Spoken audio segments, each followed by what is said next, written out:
Bom dia, programa Manhã Viva. Começamos mais uma vez aqui juntinhos na nossa TV Canção Nova Portugal. Seja bem-vindo, seja bem-vinda. Mais uma vez, muito bom dia. E é com alegria que eu começo este programa que tem um tema que eu tenho certeza vai mexer com o seu coração. O tema do nosso programa é o correio de Nossa Senhora. Você sabia que Nossa Senhora tem um correio? Nós vamos descobrir por que desse tema, que também deu origem a um livro, um belo trabalho de um escritor, jornalista, que já está conosco aqui nos nossos estúdios e que vai nos contar sobre esta novidade. Se você não sabia, então já está a saber desse correio de Nossa Senhora. A caixa do correio de Nossa Senhora surge em outubro de 2020, fruto de uma investigação realizada pelo jornalista Antônio Marujo. Projeto este que só foi possível com a abertura dos arquivos do Santuário de Fátima, cuja investigação revelou algum conteúdo de cerca de 50 mil mensagens até o ano de 1975. Uma investigação publicada, mas também retratada numa reportagem televisiva de autoria de Antônio Marujo e Joaquim Franco. Eu começo esse programa com um excerto do livro que introduz bem esta temática. Cada mensagem transporta o seu mistério, mas todas juntas revelam muito do que era o país há poucas décadas, marcado ainda pelo analfabetismo, pela pobreza, falta de proteção social. Em cada carta, a possibilidade de desabafar com alguém em quem se confia e com quem se tem uma relação de proximidade e intimidade. E é com esta proximidade que eu quero rezar hoje consigo, aqui ao lado de Nossa Senhora, a imagem tão bonita que temos aqui no estúdio, do Imaculado Coração de Maria, essa mesma intimidade que eu quero convidar a quem nos acompanha a entregar agora os seus pedidos, os seus anseios, aquilo que está no seu coração, porque na Canção Nova foi Nossa Senhora quem tudo fez. É uma frase do nosso pai fundador, Monsenhor Jonas Abib. E ela anda na Canção Nova, assim ele nos ensinou. Então vamos entregar, quero nesta Ave Maria, entregar esse programa, entrego a quem nos acompanha, quem reza conosco, e para que Nossa Senhora receba aquilo que nós não tenhamos escrito, mas que está escrito no nosso coração. Ave Maria, cheia de graça, o Senhor é convosco. Bendita sois vós entre as mulheres e bendito é o fruto do vosso ventre, Jesus. Santa Maria, Mãe de Deus, rogai por nós, pecadores, agora e na hora da nossa morte. Amém. E citando o livro também, que nós vamos falar muito desse livro, estou até com uma edição, um exemplar aqui em mãos, citando o livro. São 8 milhões de mensagens oriundas de todas as regiões do mundo, que constitui o acervo do Correio de Nossa Senhora. Olha que bonito, uma seção do arquivo do Santuário de Fátima. Esses pormenores, o Antônio Marujo vai esclarecer para nós ao longo da nossa conversa.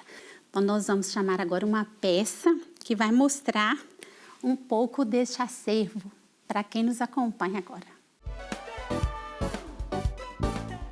Na era da escrita tão veloz, através da internet, escrever cartas torna-se cada vez mais raro. Mas não para quem deseja estar íntimo de Nossa Senhora. O arquivo do Santuário de Fátima conserva um valioso acervo das mensagens deixadas por fiéis de diversas épocas. A mais antiga data é 1929, mas não há certeza se foi redigida nesse ano ou feita uma menção. A partir da década de 50, a instituição passou a ter um trabalho mais sistemático de organização.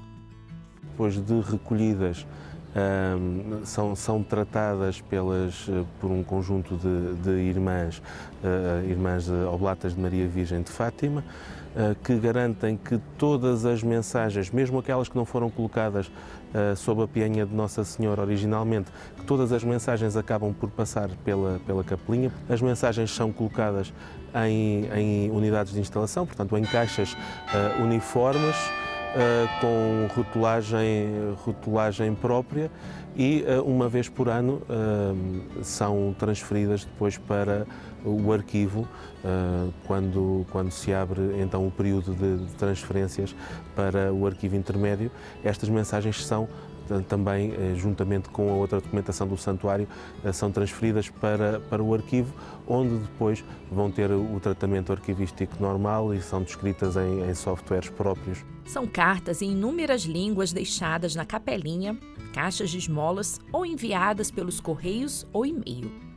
As religiosas fazem estatísticas e separam por línguas. Poucos são os devotos que identificam-se e o arquivo tem como prioridade resguardar a privacidade e intimidade dos conteúdos. Legalmente, um documento do gênero não pode ser consultado com menos de 50 anos e, assim, no momento, está a ser analisada a documentação de 1958 a 1965.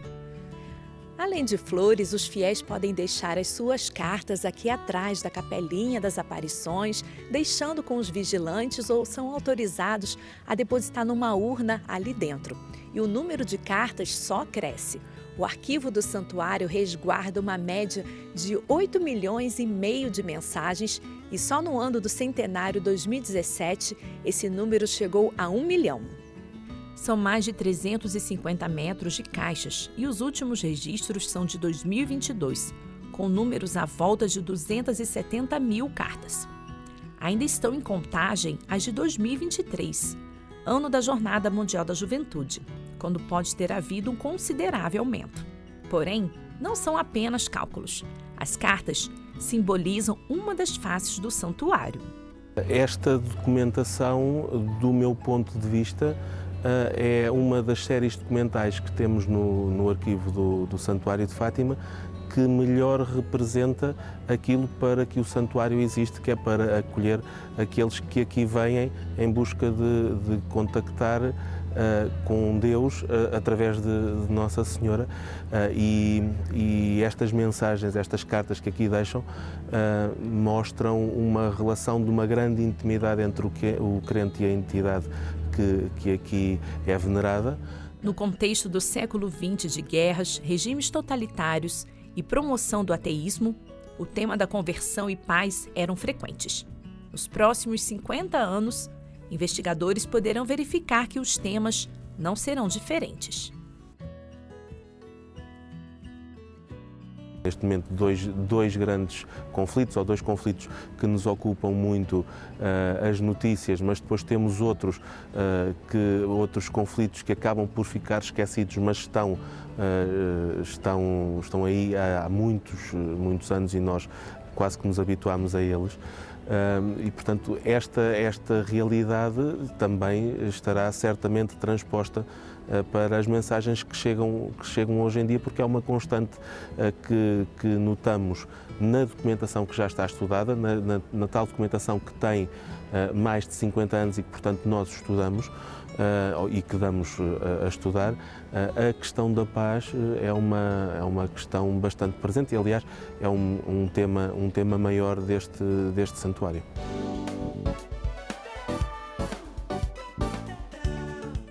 Então, nós queremos acolher com muita alegria o nosso convidado, Antônio Marujo. Muito bem-vindo. É um gosto recebê-lo aqui no nosso programa. E eu queria que você começasse contando para nós, né, como surgiu a ideia, a inspiração de escrever esse livro, né, de fazer essa pesquisa. Eu conto um pouco, na introdução do livro, a propósito dos 100 anos da Grande Guerra, 1914-1918, eu andava à procura de uma ideia para escrever alguma coisa que tivesse a ver com a guerra e com a questão religiosa. Para além daquilo que era já conhecido, a questão dos capelães que foram trabalhar junto dos soldados portugueses em França e na Flandres, por exemplo.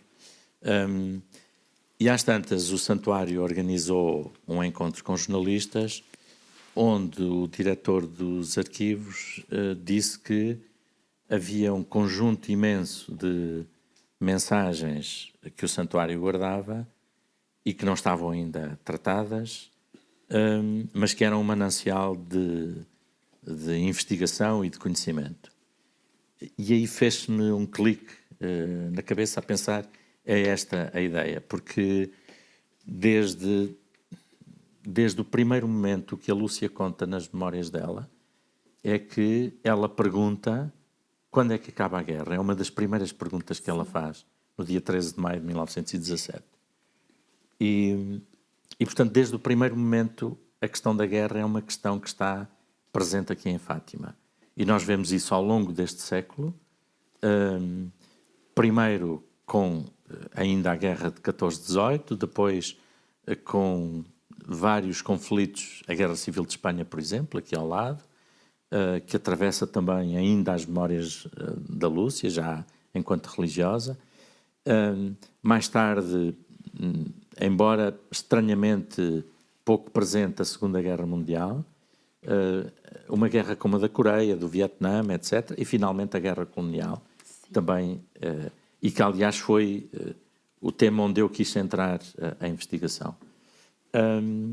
E pronto, e depois em conversa com o Joaquim Franco, somos amigos e já tínhamos tentado feito algumas coisas em comum e portanto pôs-se a possibilidade de fazer também um projeto para a televisão, esse em 3 episódios, enfim, além de eu ter escrito um trabalho para o Expresso e pronto, e foi assim. E vão aparecer aí na TV algumas fotos cedidas pelo Antônio que mostram um pouco daquilo que você vivenciou, né? A gente pode acompanhar aí. Como foi deparar-se com essas cartas? E eu tenho até uma curiosidade que eu queria que você respondesse. Onde essas cartas foram colocadas? Onde as pessoas colocam? Porque a gente sabe que ali atrás da capelinha tem milhares de flores, né? Eu fiquei pensando onde as pessoas... Não tem nada a ver. Há pessoas que deixam as mensagens na capelinha e aí são entregues a um guarda que depois as deposita junto da imagem de Nossa Senhora, que está na capelinha. Mas depois as imagens são todas, as mensagens, quero dizer, são todas levadas daí por umas irmãs que têm a primeira tarefa de separar as mensagens por línguas, por datas, etc. E quando há mensagens que são enviadas por correio eletrónico, o curioso é que essas mensagens são impressas e também elas depositadas junto da imagem durante alguns dias. E, portanto, depois sim, as irmãs levam-nas todas juntas ao fim de uns dias e fazem esse primeiro tratamento. Essas mensagens estão depois guardadas num outro sítio, que é numa secção do arquivo, que obviamente está mais inacessível. Falando do que se passava há 50 anos, de facto, há 50 e para trás disso, seria diferente. Ou seja, as pessoas enviavam cartas pelo correio ou pediam a pessoas que vinham cá que trouxessem. Eu estou a dizer cartas, mas de facto, tecnicamente, o santuário fala de mensagens. Porque temos cartas, temos desenhos de crianças, por exemplo, temos aquilo que se chamava ramalhete espiritual, que era um conjunto de...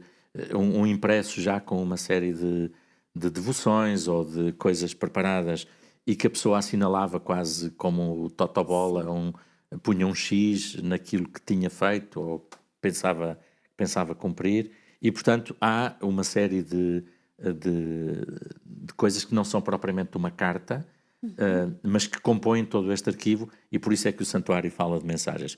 E até há 50, 40 anos, fotos também. Né? Aliás, este senhor, nós entrevistámo-lo, havia desenhos como estas velas, estes recortes. E, portanto, há muitos objetos que ali estão, que não são cartas, no sentido estrito, mas são exatamente desenhos, mensagens. E depois há coisas muito curiosas. Eu quando falo disto, falo de 2 ou 3 exemplos que eu acho muito curiosos, muito interessantes.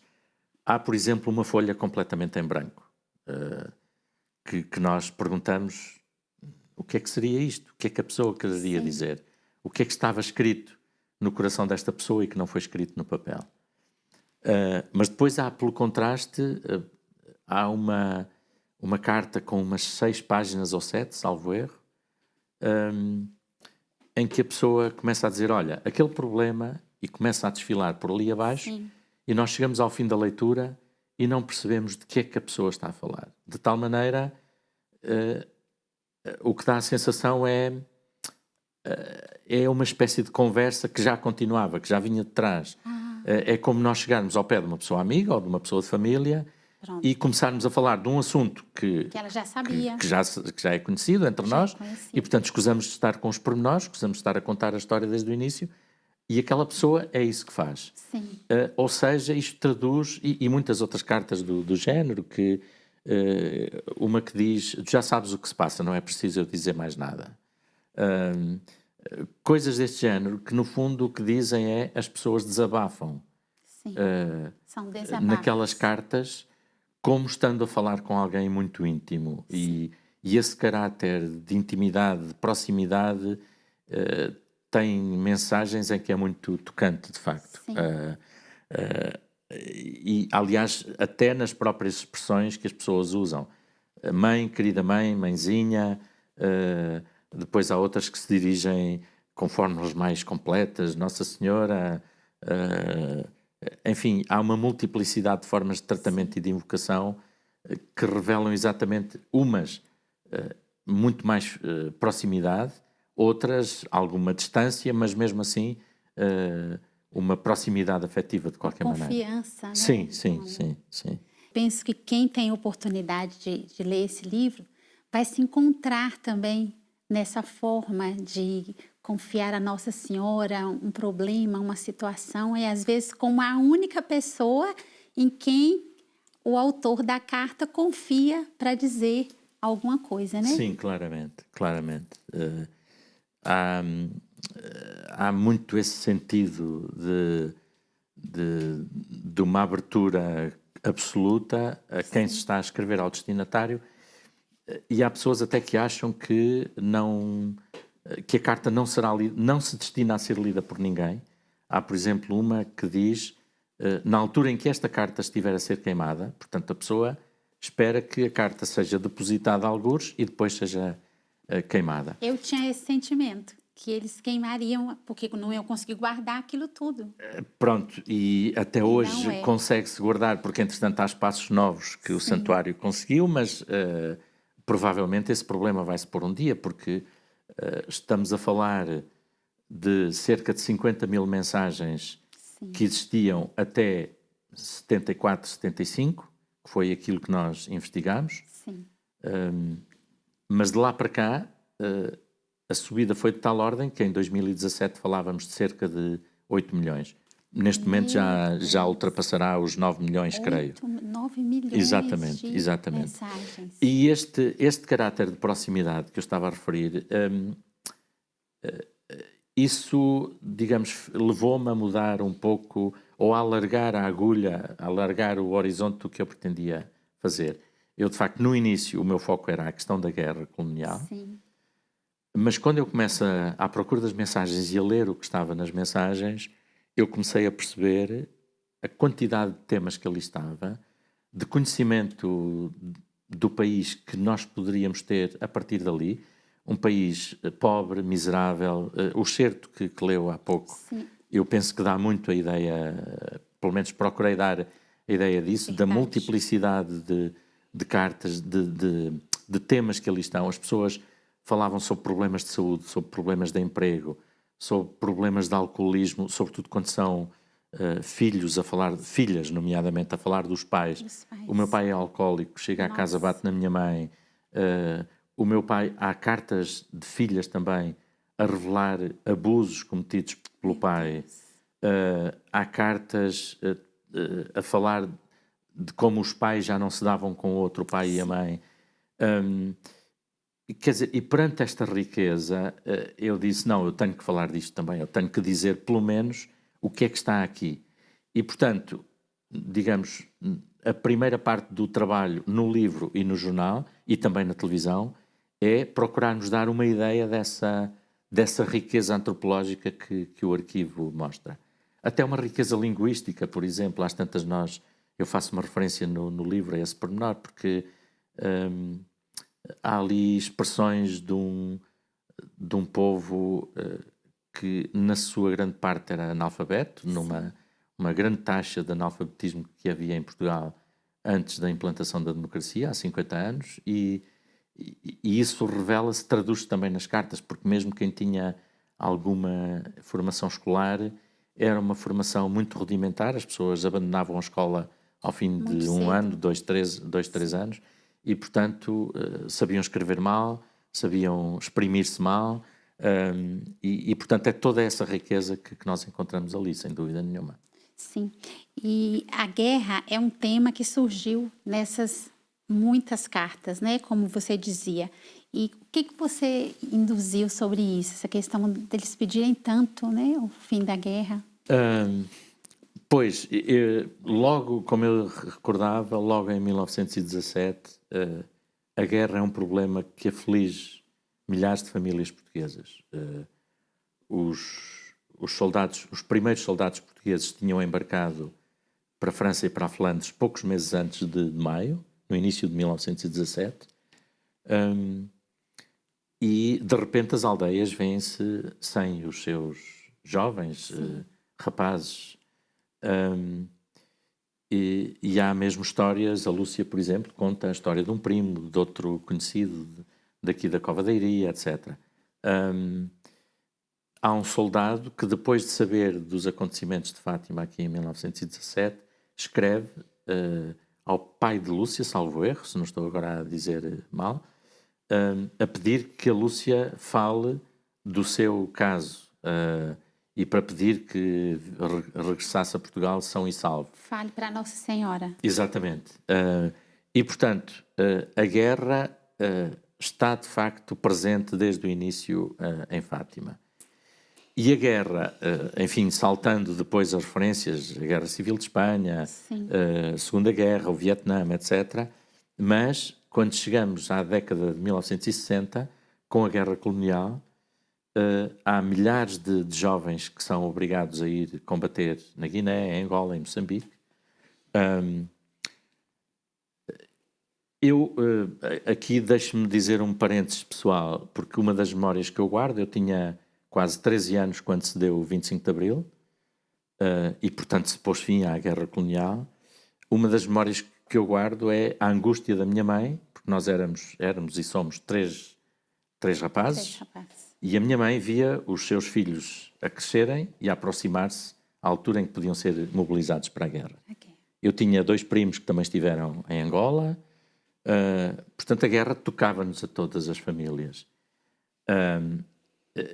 E uma guerra que era, como todas as guerras, um absurdo, fruto da teimosia de um homem que ainda por cima se afirmava católico, que comungava, mas que não tinha problemas nenhuns em que estivessem a morrer milhares de jovens portugueses, guineenses, angolanos, moçambicanos, por causa da sua teimosia. E isso eu creio que é uma questão muito, muito intensa para nós todos refletirmos. Aliás, uma questão que se coloca hoje outra vez, com todas as guerras que estamos a viver, Gaza, Ucrânia, África, enfim. E, portanto, ao ver a angústia da minha mãe, ao perceber que a guerra era um tema tão presente aqui em Fátima, quando eu ouvi aquela referência que contei, eu pensei, este tema é muito importante. O que é que se verifica? Não há muitas cartas a falar da guerra colonial, nem há muitas cartas de soldados, mas percebemos uma coisa, é que no início, em 1961, quando a guerra rebenta em Angola, a linguagem das pessoas é ajuda os nossos soldados que foram combater o terrorismo, o comunismo, depois as expressões são variadas. Ajuda os nossos soldados a voltarem sãos e salvos. que estão a combater os maus, os terroristas, os comunistas, enfim, como digo, a linguagem é variada. Ao longo dos anos, quando as pessoas começam a perceber que, afinal, a guerra não tem solução, não teve solução rápida, ao contrário do que o regime dizia e do que muitas pessoas pensavam, e as pessoas começam a mudar o discurso e começam a dizer: ajuda a que o meu filho, o meu neto, o meu namorado, o meu noivo venha depressa para casa. E depois há algumas cartas que sim falam, dão a entender que as pessoas não achavam bem a guerra que se estava a realizar. Aqui eu acho que temos que refletir uma coisa. Portugal era um país que vivia num regime de ditadura, havia censura, e isso significava que as pessoas não conheciam de facto o que se estava a passar em Angola, em Moçambique, na Guiné, no teatro de guerra, nos teatros de operações. As pessoas só conheciam quando chegavam as urnas com os mortos ou quando chegavam os estropiados, feridos, sem pernas, sem braços, muito feridos, e que iam para os hospitais, primeiro para o hospital militar ou para outros hospitais. E, portanto, aí é que algumas pessoas conheciam o que se estava a passar. Só que isso não chegava à generalidade das pessoas. E, portanto, a guerra existindo era algo que existia muito longe, cuja dimensão as pessoas não conheciam. E, portanto, era natural que não fosse um tema muito falado nestas mensagens também. Mas quando é falado, é nessa sequência, quer dizer, progressivamente as pessoas vão se afastando do discurso que nos dizia isto vai ser rápido e vamos ganhar, para uma realidade que foi, afinal a guerra não é rápida e não vamos ganhar. E vai-nos trazer sofrimento e morte e destruição, e isto não faz sentido. E, portanto, as mensagens vão mudando de tom à medida que os anos vão avançando. São relatos que nos impactam muito, né? Mas, ao mesmo tempo, enche o coração da gente de esperança. Nós vamos fazer um breve intervalo, já voltamos para continuar essa conversa sobre este correio de Nossa Senhora.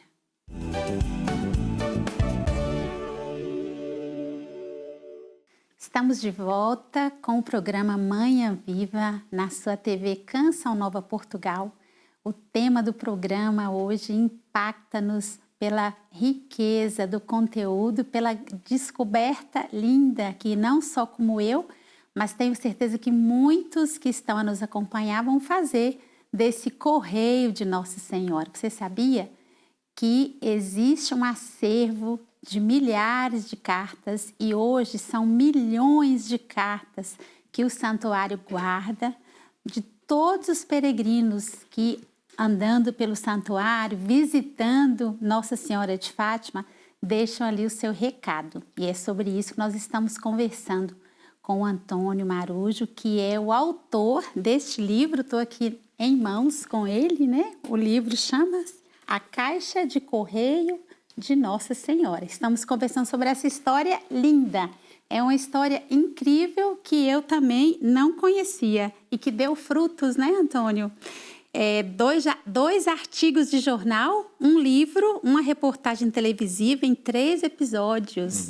Como que surgiu esta vontade, né, de dedicar esse trabalho assim, de diversas formas, né? Não só através do livro, mas também em reportagens? Aí foi claramente, digamos, o meu lado jornalístico a funcionar,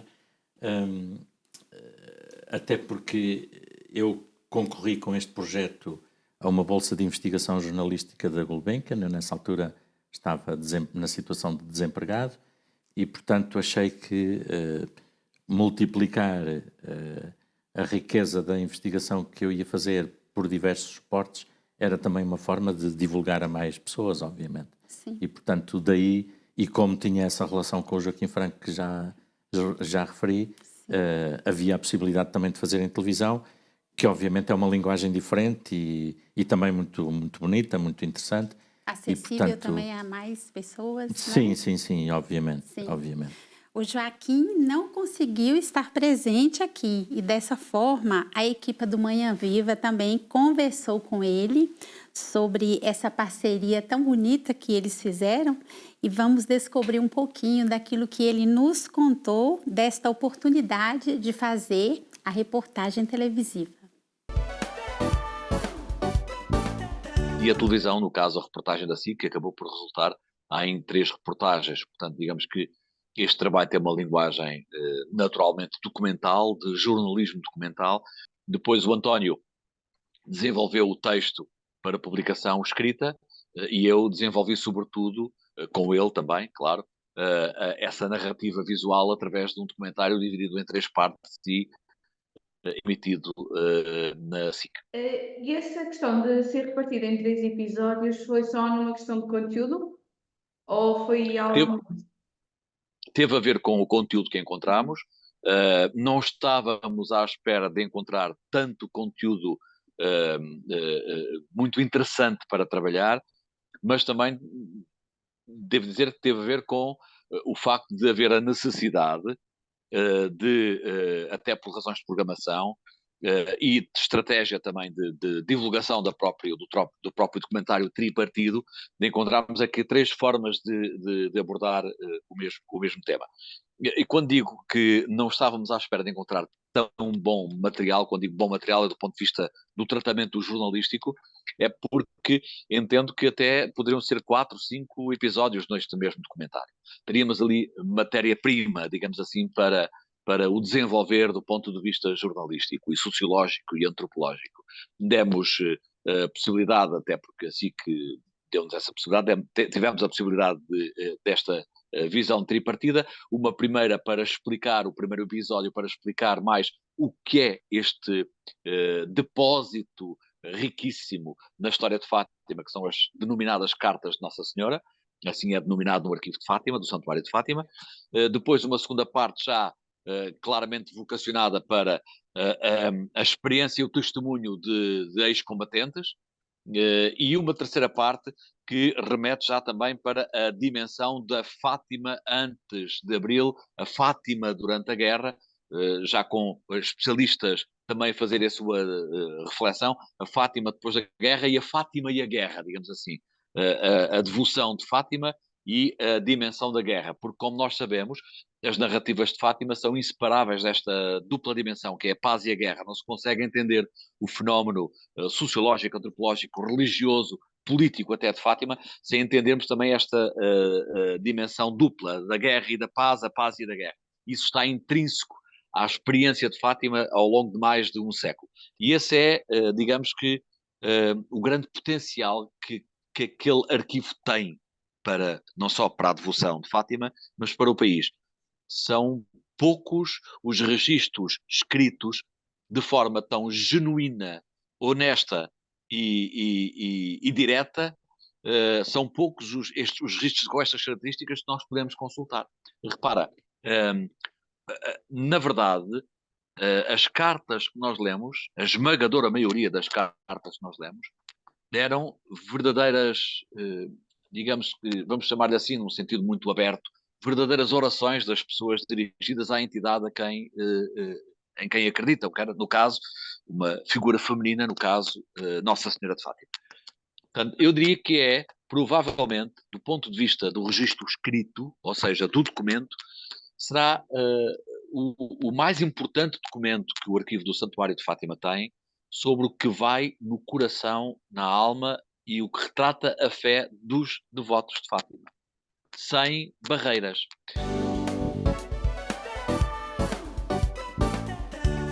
Conta assim para nós quais foram os sentimentos que vieram no seu coração quando você foi lendo aquelas cartas, né? Aliás, sendo um jornalista de fé que você é, o que você sentiu? Foi um bocadinho, há pouco falávamos já um pouco disso, no fundo esse espanto pelos temas que começaram a aparecer e que me surpreenderam bastante, enfim, eu nem sei muito bem de que é que estava à espera, mas de facto fui-me deixando surpreender por aquilo que encontrava. E a riqueza que eu também referi há pouco, a riqueza antropológica destas mensagens é de tal ordem que nós encontramos ali tudo. Encontramos classes mais pobres e classes mais abastadas, encontramos gente que mal sabe ler, como eu referi há pedaço, gente que sabe escrever bem, encontramos esse caráter de proximidade que eu também referi, e depois encontramos múltiplas situações, aliás, quase que folheando assim o livro só pelos subtítulos que eu tenho para aqui, por exemplo, estudantes que escrevem a pedir ajuda para os exames, mas muitas vezes sem estudar e, portanto, queriam passar à conta de um pequeno milagre, não é? Por exemplo, uma carta que diz: eu gostava que o meu gaiato gostasse de mim. Miúdas, raparigas a querer arranjar um namorado, por exemplo. Sim. Alguém que gostasse delas, algumas que se sentiam feias e, portanto, não tinham uma autoestima. Uma carta, por exemplo, que também é surpreendente, uma espécie de pequeno diário durante alguns dias, em que uma jovem de um colégio, no fundo, conta uma paixão por uma freira do colégio, portanto, algo que para algumas pessoas também pode ser assim um Sim. pouco mais estranho, não é? Estranho. Outras pessoas que dizem, por exemplo, há aqui uma citação de uma: peço à Senhora de Fátima me tirar desta pobreza. Uma carta de uma mulher cigana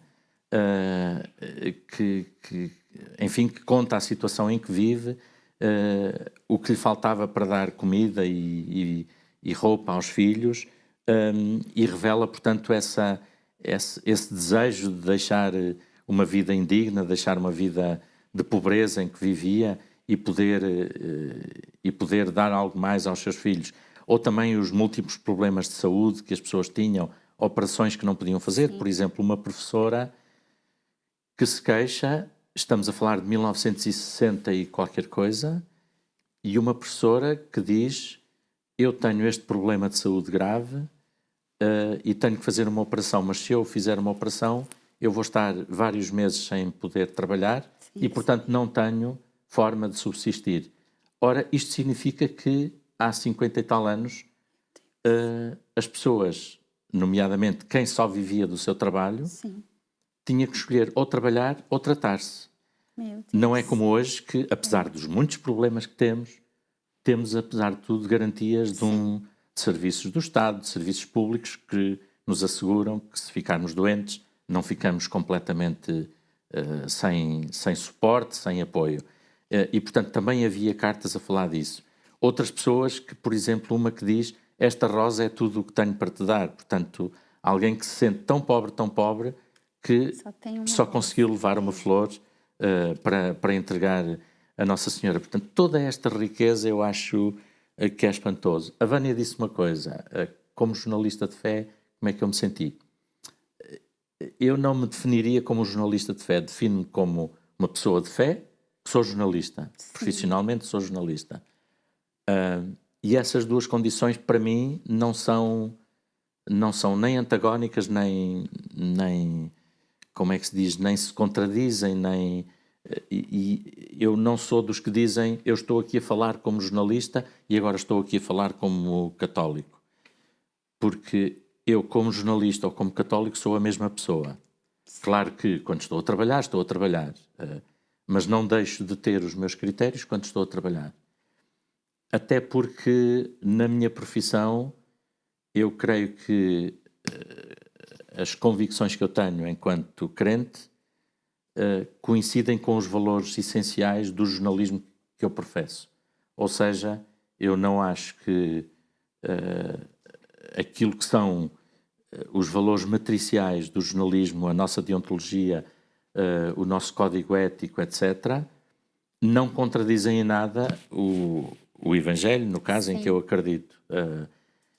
Nem o Evangelho contradiz, nem me leva a fazer coisas que o meu código deontológico me incita a fazer ou me proíbe fazer. E, portanto, não me sinto nunca a viver em condições diferentes. Sou a mesma pessoa, sou jornalista quando estou a trabalhar, sou pai ou marido quando estou em casa, sou amigo quando estou com amigos meus, mas sou sempre a mesma pessoa. E nisso tudo sou de facto uma pessoa crente, que procura viver o melhor possível, enfim, sabendo, como diz o São Paulo, que não faço o bem que quero fazer muitas vezes e faço o mal que não quero também muitas vezes. Mas, enfim, procuro fazer o melhor, sim. Que bonito o seu testemunho. Vamos ouvir também a experiência do Joaquim Franco, que foi o companheiro do Antônio nesse trabalho. Eu, como António Marujo, não negamos que temos fé, mas no nosso exercício profissional, o exercício profissional é uma coisa, o jornalista tem fé é outra. Portanto, nós estamos ali de forma muito racional, ética e deontologicamente diante de um instrumento de trabalho, e é com esse instrumento de trabalho que fazemos a nossa narrativa jornalística. Portanto, a nossa fé não teve nenhum impacto, digamos assim, no trabalho jornalístico propriamente dito. O que permitiu foi, à margem do trabalho, nós também entendermos o incómodo que é, muitas vezes, penetrarmos no coração ou na mente de quem tem fé e entendermos que há todo um mundo de perplexidades e de experiências indizível e que, ao mesmo tempo, nos confronta com esta realidade que extravasa até a dimensão da fé, que é a pessoa, com fé ou sem fé, neste caso, a pessoa com fé, é muito mais do que aquilo que aparenta. Eu recordo-me de uma carta de um homem, é um homem que escreve, que não se identifica. Aliás, a esmagadora maioria das cartas as pessoas não se identificam. E não se identificam porquê? Precisamente porque, é a minha interpretação, partem do pressuposto que se estão a dirigir à entidade que sabe quem elas são, portanto não precisam de se identificar. E encontramos isso ali. Esse homem não se identificava e tinha um relato de vida tão profundo, tão por vezes magoado, tão testamentário, que é muito mais do que uma experiência de fé. Portanto, aquelas cartas dirigidas à Senhora de Fátima, desses problemas do dia-a-dia que se refletem muito com o enquadramento devocional nas cartas que fomos lendo.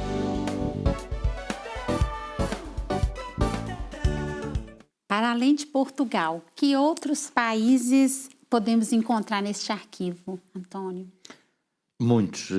Eu não sei, enfim, seria incapaz agora de fazer a lista, mas recordo-me de mensagens provenientes da Índia, do Vietnã, obviamente de múltiplos países europeus, Portugal, Espanha, França, Itália, Reino Unido, Irlanda, Alemanha, Polónia. A Polónia, aliás, é responsável, é talvez a principal responsável pelo aumento exponencial de mensagens nas últimas décadas. Porque você citava que hoje já são 9 cerca milhões. de 9 milhões, sim. Ou seja, em quantas décadas houve um aumento? Não dá 4 décadas, pois, um aumento exponencial. Não dá para calcular, exponencial. E isso deve-se, por um lado, ao aumento do número de peregrinos, sem dúvida. Sim.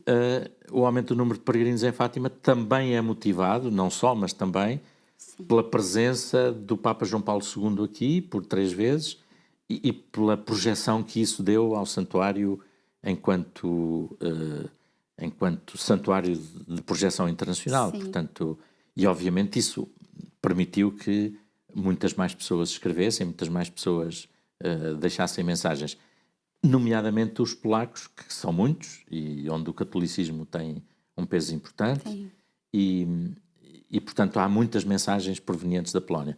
Mas perguntava-me dos países, há vários países africanos, Brasil, claramente, também, muitas mensagens do Brasil, e de vários países latino-americanos, dos Estados Unidos, muitas, do Canadá.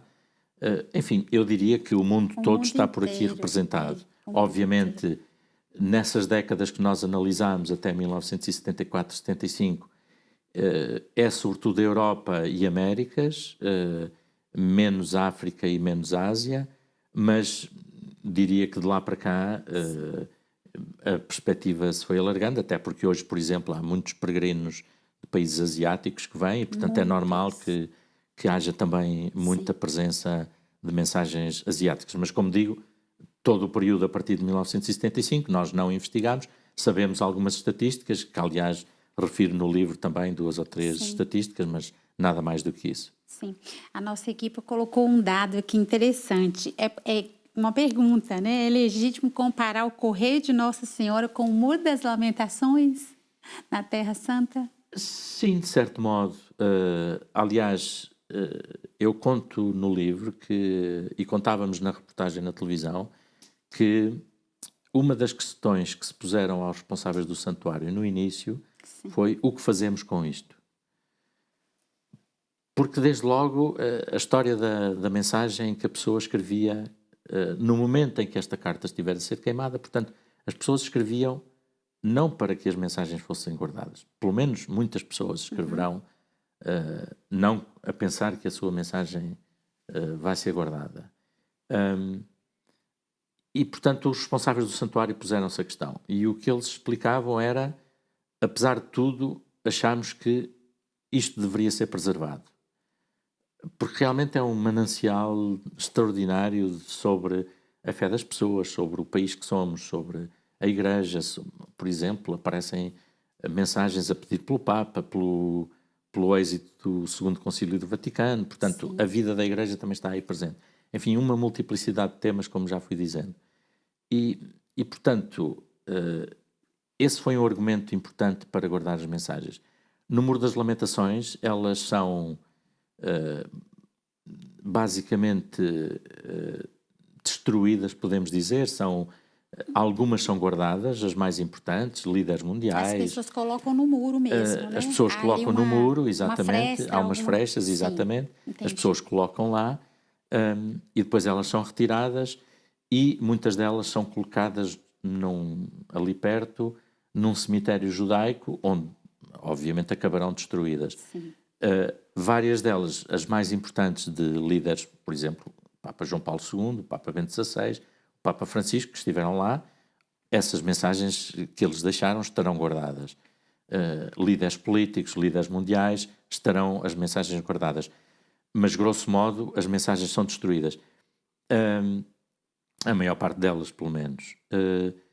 O santuário tomou outra opção que me parece também muito legítima e muito importante, de facto. Acho que é muito importante guardar estas mensagens.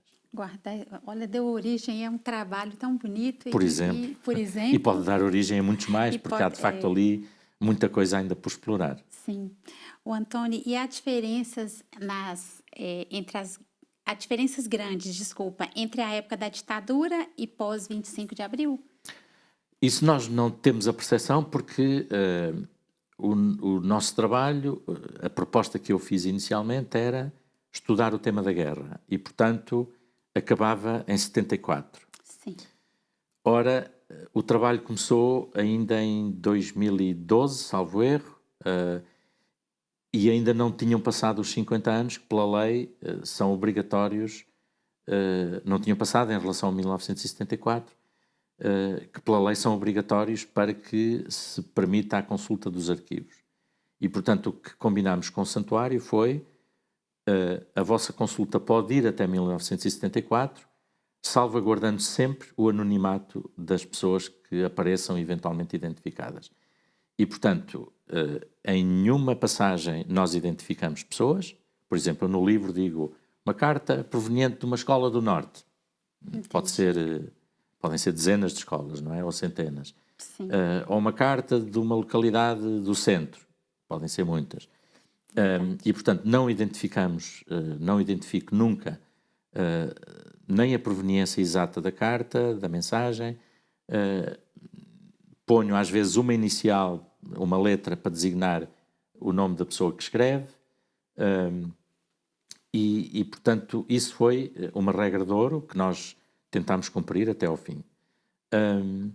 Obviamente, isto é, o arquivo está arrumado de uma forma que foi encontrada, da forma em que as mensagens foram encontradas, e, portanto, isto significa que há mensagens que estão juntamente com mensagens, vamos supor, de 1969, 71, 73, 74, mas mensagens que já são posteriores ao 25 de Abril, 75, 76, 77. Eu tenho a ideia que a mensagem mais tardia que nós lemos era de 1977.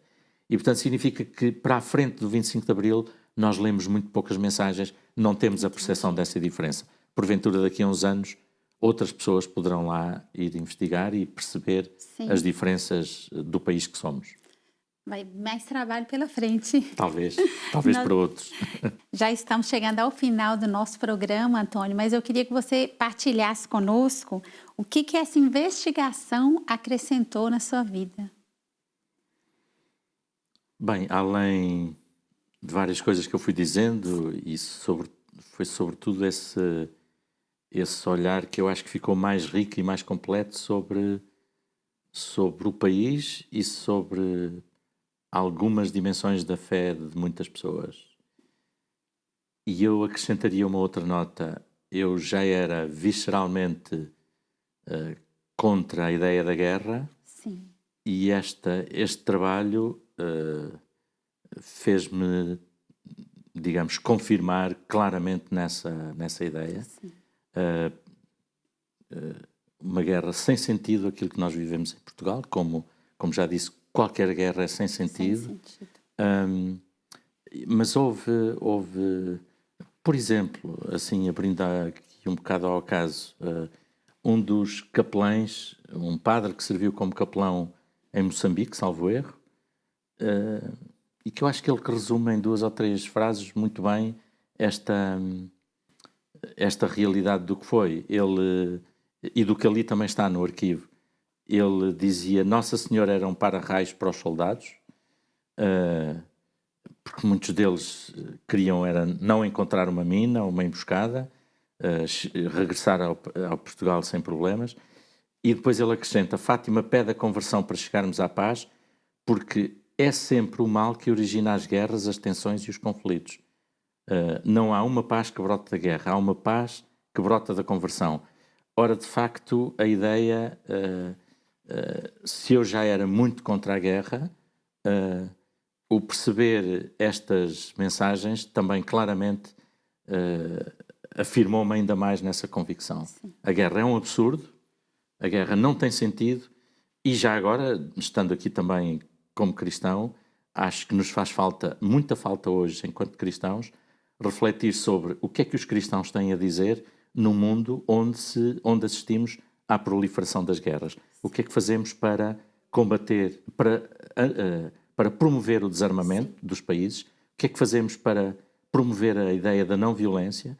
O que é que fazemos para promover a ideia da paz concreta, não de uma paz que nós desejamos, mas para a qual não fazemos nada de muito concreto?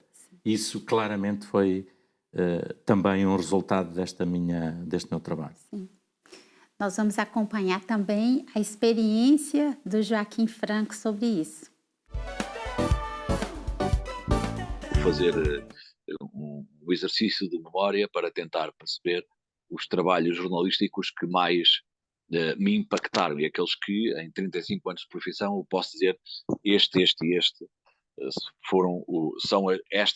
são as reportagens, estes são os trabalhos que eu quero guardar na memória, dos quais não me quero esquecer, porque fazem parte do meu portfólio.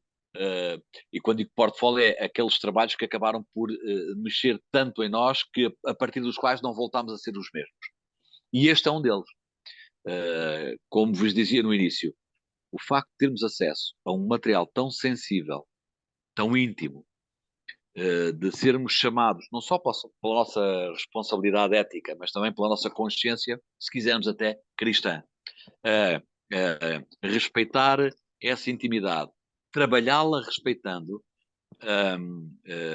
a inquietação que fomos absorvendo em cada uma das cartas,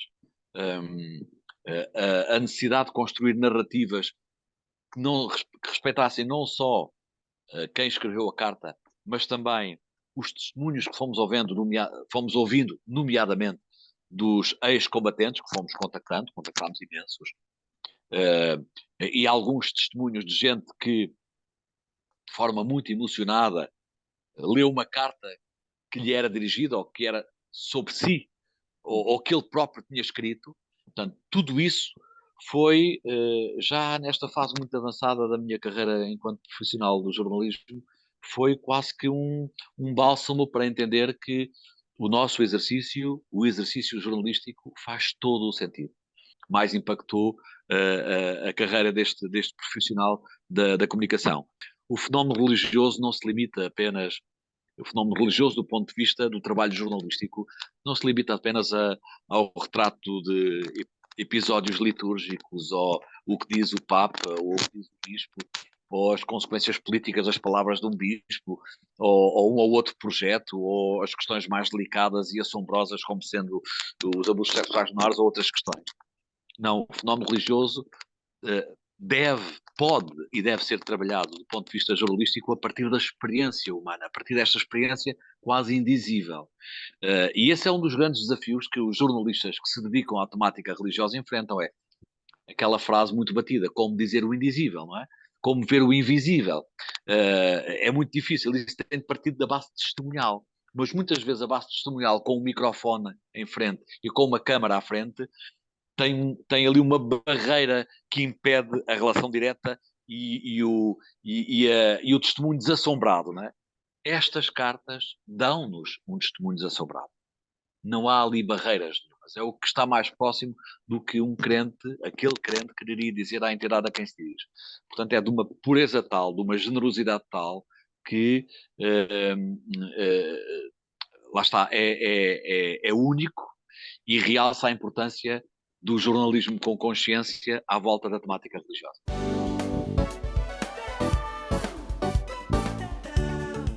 E assim, chegamos ao final do nosso programa. Que pena, passou muito rápido, mas foi uma grande graça para nós ter aqui o Antônio com essa informação, com essa coisa boa, né? Essa obra maravilhosa que você escreveu e que também vai acessar o coração das pessoas em outras realidades, né? Não só no sentido do conteúdo, né? Mas também na fé. Muito obrigada. Obrigado também.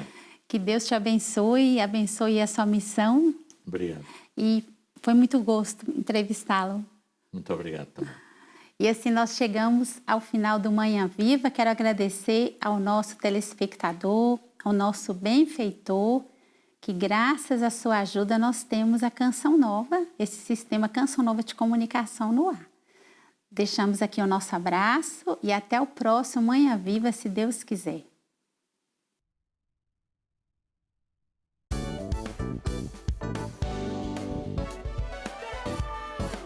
Se gostou deste programa, clica aqui na nossa playlist aqui em baixo para ver outros episódios. Se ainda não subscreveu o nosso canal do YouTube, faça-o já clicando neste botão aqui do lado e será logo o primeiro a saber todas as novidades.